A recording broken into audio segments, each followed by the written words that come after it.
There's one specific aspect that I'm noticing more this Trump term than I ever have relative to Republican behavior. And it is not just cruelty. It really is. It's an overarching childlike understanding, a childlike way of dealing with others and processing information. And I mean childlike, like, you know, when you're in junior high or elementary or high school, whatever, and you got those kids that are the bully types, you got those kids that they feel bad about themselves. So they bully others and put others down in order to feel bigger and stronger and smarter and better.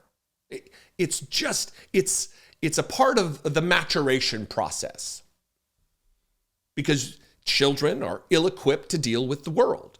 They're becoming equipped, and that's part of it, I guess. But because of the prefrontal cortex not being fully developed until you're like 23 or 24, 25, this is the problem. And this is what we got from Karoline Leavitt yesterday in the White House press briefing room, where she said something that I'm sure I said, like a snarky remark in high school, or just idiot. This is like freedom fries on a whole new level. She was asked about some politician in the EU or France who is suggesting that that we give back the Statue of Liberty because we're no longer a beacon of freedom. We're no longer a beacon of liberty with Donald Trump at the helm.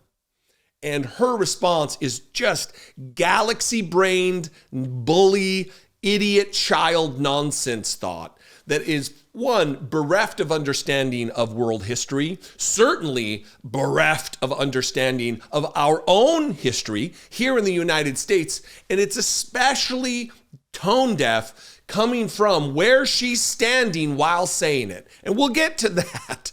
We'll get to a little history lesson for you, Karoline. But first, here is the idiot quote from the idiot spokesman for the idiot president.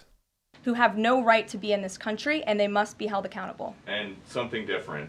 There is now a member of the European Parliament from France who does not think the U.S. represents the values of the Statue of Liberty anymore. They want the Statue of Liberty back. So is President Trump going to send the Statue of Liberty back to France? Absolutely not. And my advice to that unnamed low-level French politician would be to remind them that it's only because of the United States of America that the French are not speaking German right now. So they should be very grateful to our great country. Kelly. Just bleh. And my advice to that unnamed low-level French politician would be to remind them that it's only because the United States of America that French are not speaking German right now. So they should be very grateful to our great country. This Trump administration is just hell-bent on having everybody thank them and be grateful. Who should they be grateful to, Karoline? Not Donald Trump. I mean, Donald Trump never served in the military. When his number came up, he was a draft dodger. But Donald Trump's father didn't even serve in World War I or World War II. Donald Trump's father was busy attending KKK rallies in New York City. In between, I believe, when those two wars took place. You can go back generations and no Trumps have served in the military. You could call it genetic cowardice if you like. I'm sure you could come up with some other affliction that we could pinpoint other than just sheer physical cowardice, being weaklings. I don't know. Donald Trump Jr. didn't serve. Eric Trump didn't serve. Barron Trump's in college now. He's not going to serve. Donald Trump didn't serve. Fred Christ Trump didn't serve. None of them. So tell me more about the contributions that they made toward our war fighting, says the United States Marine. All right. But let's go to what the larger picture here is about who should be grateful for what. Certainly, the United States played a role in World War II and the liberation of France. Yeah, we played a role. We played a role with other allies. It wasn't just the United States who fought in World War II, Karoline Leavitt. In fact, if anybody should be thankful to France or to another country, it's the United States and how much we owe the nation of France for our very founding. That if not for France and the material support by way of troops, naval power, and money, the United States of America would not exist.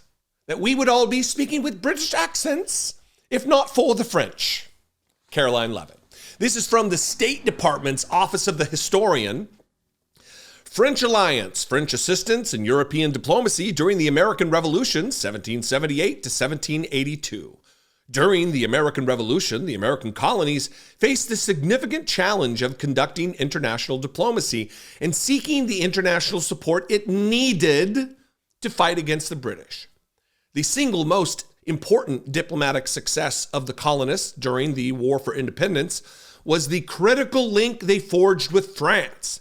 Representatives of the French and American governments signed the Treaty of Alliance and the Treaty of Amity and Commerce on February 6, 1778.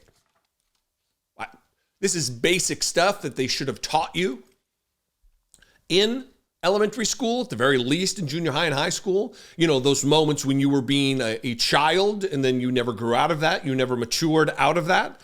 But here's the thing about where she's standing. She's standing in the White House press briefing room, in the West Wing of the Oval Office. She's standing but 200 yards from Lafayette Park, Lafayette Square. I believe it's called Lafayette Park now. It used to be called Lafayette Square. The same park that Donald Trump marched across with his fake Bible, or not his Bible, after having gassed peaceful protesters in the street. That's where he walked across. That's Lafayette Square. Maybe Karoline Leavitt should know the history of why it's named Lafayette Square and whose statue is in that square. The Marquis de Lafayette. I'm not French, don't speak French. A war hero for the United States who was French, who was almost single-handedly responsible for the French giving us the money. Obviously, John Adams, well, he almost botched the whole deal, but it was Benjamin Franklin and other diplomats who took part, right? He fought in the American Revolution. He left France after having dinner. He had a dinner with some British dipshits and royalty types, like the brother of King George at the time, and was being told about the insolence and the rebellion of the Americans, and it sparked in him a passion, and he decided to come here. He's from an ancient French family. I'm getting too much in the weeds. Let me read from the website things that aren't from what I just said. This is from the James Monroe Museum and their particular piece about the Marquis de Lafayette. When the Marquis arrived in America, Lafayette presented himself to the Continental Congress to offer his military services and leadership. Despite his youth and lack of combat experience, Congress commissioned him as a major general in the Continental Army. The Army's commander, General George Washington, recognized Lafayette's willingness and passion and liked the fact that he was, like Washington, a Freemason. The young Frenchman became a member of the commander's staff. He also played a crucial role. Lafayette, Marquis de Lafayette, Karoline Leavitt, the man named in the park that sits right in front of the building you work in. He also played a crucial role in helping to get more resources for the Revolutionary War from the French. Lafayette also fought at the Battle of Baron Hill, now called Lafayette Hill, on May 20th, 1778. The battle helped prevent British forces from securing communication and supply routes into Philadelphia. Later on, Lafayette rallied an American Continental Army attack at the Battle of Monmouth in New Jersey, leading to a stalemate. Near the end of the American Revolution, Lafayette became the commander of the Virginia Continental Forces and led a division of troops in the successful siege of Yorktown in 1781. And get a load of this if you're still here listening and you weren't bored out of your mind from American history. I don't know why you would be. This stuff is awesome. This was the last major battle of the Revolutionary War in which the combined American and French armies compelled British General Cornwallis to surrender. If not for the French's involvement in the American Revolution, we'd be speaking with British accents. Is that how it's done? Karoline Leavitt, you abject, certifiable moron with your childhood taunts about well, we eat freedom fries over here. You'd be speaking German if not for the Americans. Idiots. And this is what passes for leadership. This is what passes for governance in the minds of Trump supporters, because it's all about owning the libs. It's not about actually getting shit done. Disgraceful. Dangerous.